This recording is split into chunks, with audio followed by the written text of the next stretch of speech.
உறவுகளுக்கு வணக்கம். நாங்கள் தற்பொழுது பார்க்க போது உலகிலேயே ஒரு அதிசயமான மரத்தை தற்பொழுது பார்க்க போகின்றோம். இந்த மரமானது ஆப்பிரிக்காவை தாயமாக கொண்ட ஒரு மரமாக காணப்படுகின்றது.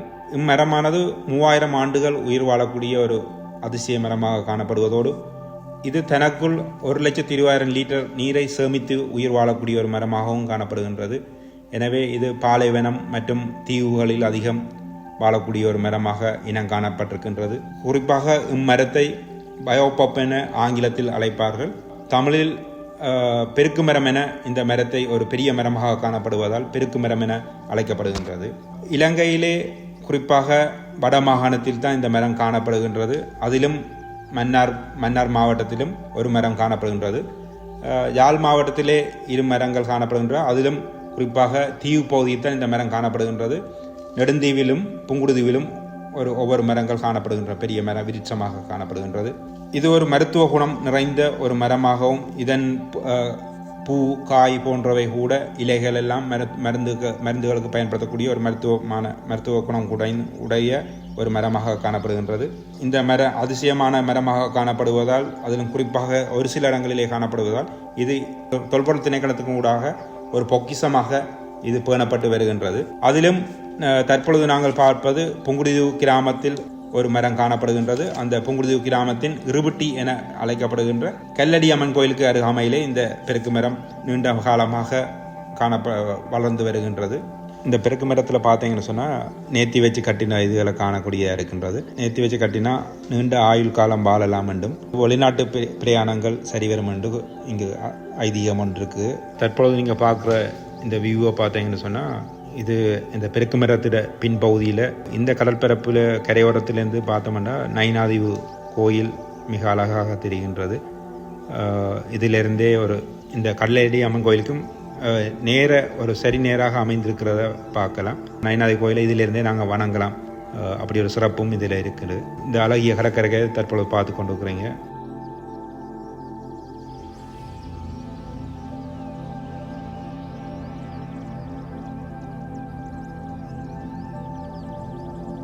இந்த பெருக்கு மர பகுதியானது 2020ஆம் ஆண்டு கால பகுதியிலே சுவிஸ் ஒன்றியத்தினால் முழுமையாக புனரமைக்கப்பட்டு அங்கு வரும் சுற்றுலா பிரயாணிகளுக்குமான அடிப்படை தேவைகளும் நிறைவேற்றப்பட்டு செயற்படுத்தப்பட்டிருந்தது.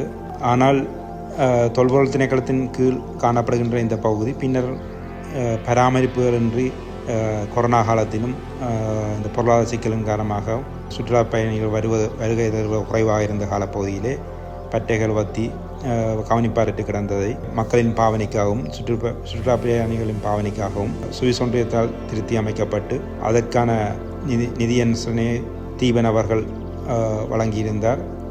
அவரின் பொறுப்பில் இது மீள புனரமைக்கப்பட்டு தற்பொழுது மக்கள் பாவனைக்காக அண்மையில் திறந்து வைக்கப்பட்டது எல்லோரும் அறிவீர்கள். சிறுவர்களை இங்கு இந்த கிராமத்தில் இருக்கிற சிறுவர்களை மீண்டும் ஒவ்வொரு நாளும் இதை வந்து பயன்படுத்தும் வழியில் இந்த பெற்றோர்கள் ஈடுபடுத்த வேண்டும். மண்ணில நல்ல சேவைகள் செய்ய வேண்டும். நல்லதை செய்வதற்கு என்றும் பூரண ஒத்துழைப்பை கொடுக்க வேண்டும் என்ற மனவிருப்போடு தன்னுடைய பூரணமாக தன்னை அர்ப்பணித்து இந்த நிகழ்வை ஏற்படுத்தியிருந்தார். அதே போன்று இங்கே வந்திருக்கின்ற முன்னாள் பிரதேச சபை உறுப்பினர்கள் வசந்தன் அவர்கள், நாவரன் போன்றவர்களும் இந்த கைங்கரியத்தை மிகவும் திறம்பட செய்ய வேண்டும் என்ற ஆர்வத்தோடு இங்கு வருகிறது அதற்கான ஆலோசனைகளை வழங்கியிருந்தார். பல்வேறு வேலைப்பளவின் காரணமாக இருந்தாலும் சுவிஸ் சங்கனுடைய வேண்டுகோளை ஏற்று இந்த நிகழ்விலே கட்டாயம் பங்கு பெற்ற வேண்டும் என்ற சிந்தனையோடு அவரும் வருகிறார்.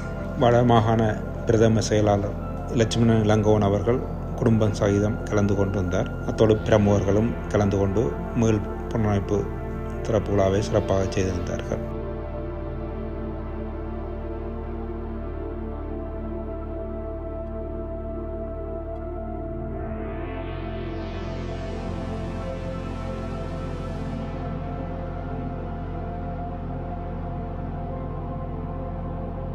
இந்நிகழ்வில் வேலை பிரதேச சபையின் அனுசரணையில் இங்கு மரநடுகைகளும் செய்யப்பட்டது குறிப்பிடத்தக்கது.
திறப்புலாவின் போது பார்த்தீர்கள் சொன்னால் இந்த சிறுவர்கள் இந்த சிறுவர் பூங்காவில் விளையாடி மகிழ்ந்தார்கள். அதனோடு இந்த பெருக்குமர பகுதியை பார்வையிடுவதற்காக வெளிநாட்டு பிரயாணிகளும் சுற்றுலா பிரயாணிகளும் கலந்து கொண்ட வருகை தந்திருந்ததை பார்த்திருந்தீர்கள்.